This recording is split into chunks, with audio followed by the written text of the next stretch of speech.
अरे रोहे ना दो हाथ ना अब बाकी जी मम्मी जी ना यार ससुर जाए के बाटे तो इतना भारी साड़ी ओ में आई तो हनी एक के तो कंगन 5 चढ़ा साल दे बाद रहा रउआ जाता था नहीं।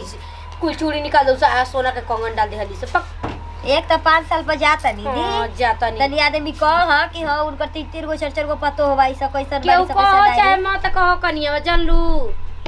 हमारा खातिर ठीक बारू तो एजा दुनिया के तू नहीं देखावे के बड़ी पप्पो जी कहत रही जाए के एक बार घुमा देब अबे जालन त जानता लागे नहीं दीदी जी, नौटंकी कर देखिए अपन ये निकाल दे बनी आई इधर परस लिया। लेनी हां मम्मी जी परस लेके जाई ओहो परस उरस सब लेके जाए कौने भेजा तो उसकी दोंगे भेजा तो हमरा बुझाते नहीं जाई दी गावना दोगा ना गइलो त खत केकर सेवा करल गावना दोगा ना गइलो खब अब सबक पूरा लिही टीका लगावा देखि त दी कितना सुंदर रंगी। लागत बनी अब बतावा ना ये आगे कर ली अरे ये तना तो हम कोनियो रहनी तो गोई रही ये तो दीदी जी। नहीं तू नीमन से करे है देखि त सड़िया ठीक लागत गुलाबी और हमार ऐसे ओढ़ल जाला देखि कढ़ाई बाटे पूरा कढ़ाई बा देखि देखि हाई कितना हाँ, कढ़ाई बाटे नीक कितना बाटे। सुंदर लागत कनी इतना दिन के बाद मम्मी जी जाता नहीं तो अपना भौजी खाती कनी के ले ली ना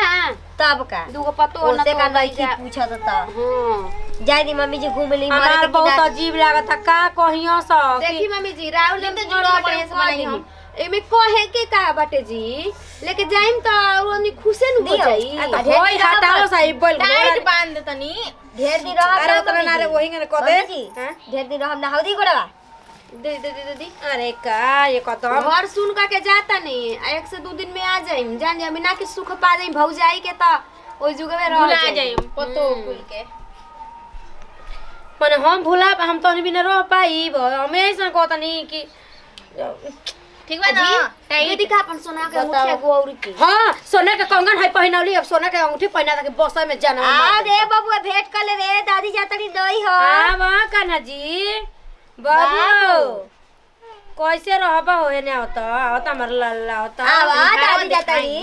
जातड़ी लाला आवा देख हमरा गांव मुंह में लगा मत लेस हिमे बाबू रे, एक दिन आई लिपस्टिक कल बोथ ले ले रहा लइका हनीमा के बुझाई हमर नाती जनरेटर आवता हो हमर लड्डू गोपाल आयता हमर धान जी आज ही जातड़ी बेटा रे आता तो न आज ले कह दो हमारा से रिश्ता खत्म कर दियला 2 दिन में चल आई बाबू रिश्ता खत्म कर दियला हो कहता हां आबे हम पैसा देके जाए अपन नाती के 2 हगिज लिया दिए 100 के आए तू लिया दिए 100 के अजी दीदी जी काहे कहती इतना पहनावा तनी मार गोड़ लाल लाल हो जात तो कहीं जाई बाहर भीतर तब पे नहीं हगी जावा घरा में मत पहनाई अरे का करबो इतना ई अथुया के वजह से एकदम ना परेशान मत पहनाई तब लइका एकदम बेहाल हो जाता टुए अरे रहे ना तो ये नीमन चीज बचिया नहीं रहे थे। दो जाए हो गेल रहे दो छोड़ दी हो गई अरे छोड़ दीजी चलो जाओ कनिया की पैसा अपन ना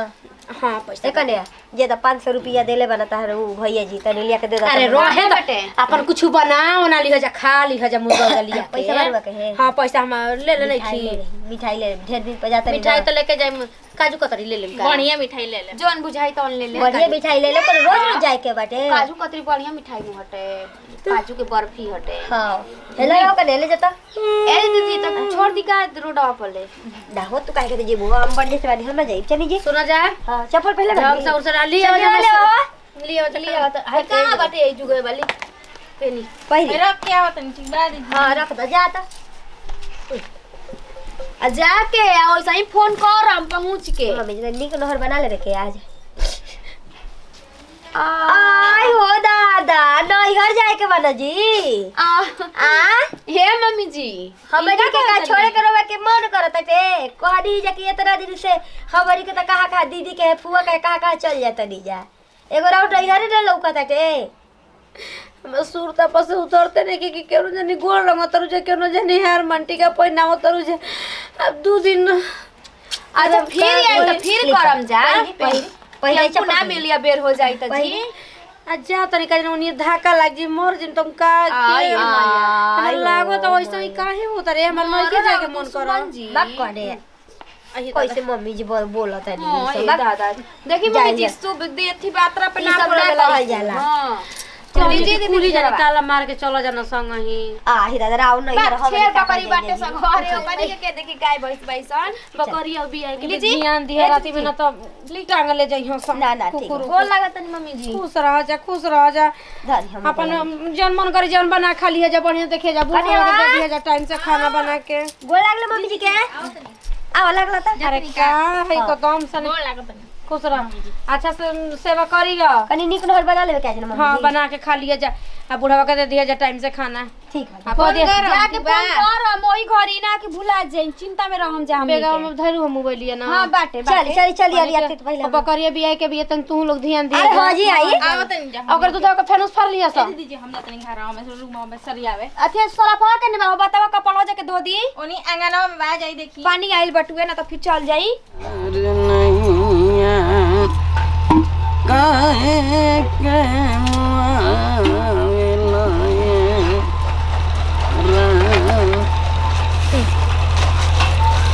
गोल लागत कहाँ आई तैयारी बना के आई जात हो जा तनी नैहर न नैहर जाता हूँ अब हे इतना दिन हो गइल बाटे तब जानते न बनी जाई ना अब तो छोटा का जान मन करबे ना करेला ओकरी रहन के बारे में तो पते बाटे कि तेरा छोटका सार कैसन बाटे हैं वहानी से कोनो एतुआ नहीं कहता इतना बड़ी सो गइल बा त कम से कम जाई घूमी आई घुमला में ना एतु बाटे ना जाए तो अब ऊ छोड़ दिल बन से तो हम छोड़ देई बाकी आई ठंडा में आई छोड़ के जाता हूँ हमके आई कैसे हम रहब हो ही रे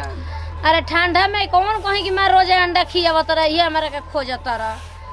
नहीं तू जा मत ना तो आई जौनो आई शरीर बचल है ना आई ठंडा में आई खत्म हो जी देर किस बरे तो जानतो नहीं खा जा तनी भैया लगे कबो नहीं आईब अकेले रह बुढ़ऊ नहीं तो देर खिस बरई बताओ तने रोवाईब जान जी हम नहीं तो देखा आ जाई आई जात है ना तो आई 2 दिन में आ जाइए फोन कर हम रोया ना हमरा के ले जाए खती ना आ घरवा दुआरवा आई छोड़ दही रे भाग मनाई के हमनी के पतो हुए सन बाड़ी से ठीक बाटे ना न त जैसा नैहर बाटे हैं बा बस के तू लेकिन हमनी के चलाइला से बरिया से न चलत तो आइए लेकिन देखू आई घर छोड़ के जात है ना हम केतना है उदास अब 2 दिन हमारा के लागी तो ठीक बाटे आ जाइम आज जाते बनी आज रहम आ कल रहम आ परसों आ जाइम सुबह रही आज साझे चलिए तो हमसे वादा करो कि हम 2 दिन में आ जाओगी जहाँ अगर एको दिन है बेसी हेल गई वही दिन अब हमारा तो अरे अब छूटा छटकी हो जाए हाँ हाँ अब छोटा छटकी अब छूटो छटकी हो जाए तब हमारा कोनो फिकिर नहीं खे पतो वाला हो गल बानी मरिया से पतो कच्ची उमर निकाल दिए से जान जाई देर खिस बराइम तो ठीक बाटे देखो इतना हम तोरा के मानी ना कहत है जहे ना तो 2 दिन में आ जाए बेसी टाइम मत लिए ठीक बा ना तो है इतना है शीतल हरी है पड़त ए जे है खत्म हो जाए हरी में बहरी न जाइए पिया और शरीर कश्मीर न बनाइए आई रे पिया माई दम मस्त कि दम गोईठा के आग जस लहर लहर जाएगा ऐसा लाई पकाठी रगड़ जाएगा कमर में दिसंबर गुजार जाएगा रहे तो हमारा अपन बात में जब फंसा मती अब पता इनके देखिए ठीक से ना जन्मंगे से लिया के दे दिया है बिया वाली बिया बकरिया तनी देखिए ना तो कुकुर टांग ले जैसे हाँ जाता तो जो हीरा दम 2 दिन के अंदर आ जाइए रहिया मत 2-4 रुपया धरे बड़ा तो नहीं कहाँ पैसा पतो हिया ना दिलाई सरे कहाँ है हमार जेबिया खाली करे पर लागेल उस है खैनी महाराज के जेब खाली ना करी त के कर करी जाके अपन भैया के कर अरे पैसा ना रे 100 रुपया खालसा धर जेब ने 100 मिल ल मैं तो पे खा लिया लिया के अपन बुझाता है तू कर बका जा तनी ठीक बाटे ध्यान जा, दियो जा। खा लियो टाइम से जा जा हमारा के छोड़ देलू ना ई ठंडे में हम जे खत्म हो जीव हम देखत है ना इतनी है जाड़ परत या दबा के है अरे भाई कभी ले नहीं खे बनल कारे इतना दिन हो गए तो भौजी ए भौजी क्यों नइखे का हो? के ह? अरे गोड़ लगतन भौजी। अरे रउआ कहला गोड़ लागतनी, हम ही गोड़ लागतनी। काहे? का है केतनो बानी त बढ़ नु बानी। त का हो गइल बाटे? हाँ। अब मान ल कि तू लोग एथु में रहत रुजा, स्थान में रहत रुजा, तब तू लोग के गोड़ पर अब मुड़ी पटकल जी तबे ना। ए सने हवा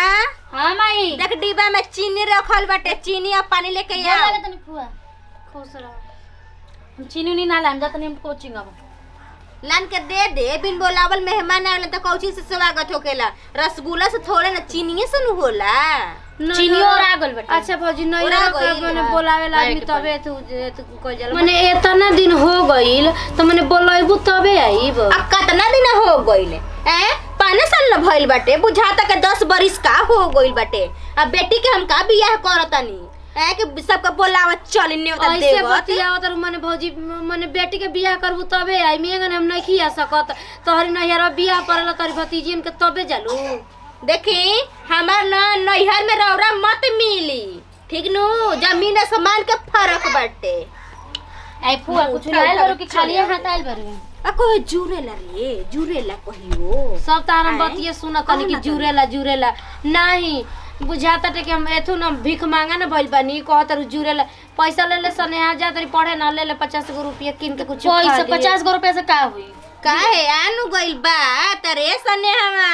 आपन तू भतीजी रहती तब नु लेके आईती मिठाई। कोई का दुआरी पर ना मुंह उठा के ना लोग ऐसे चल जाला बिना मर मिठाई। तोर माई के एंगने ओठे के आदत हवे काहे न काहे जब आव न जब एंगने करे लागेली। मिठाई हम ना लेके आवत रही पहले हो, जिलेबी ना छना रहे त हम केंगने लेके आई। आ देखी जब हम ओठबे मर करी ना त का करे आइल बनी ए जिगावा नानु आवे के चाहत रहुए हैं?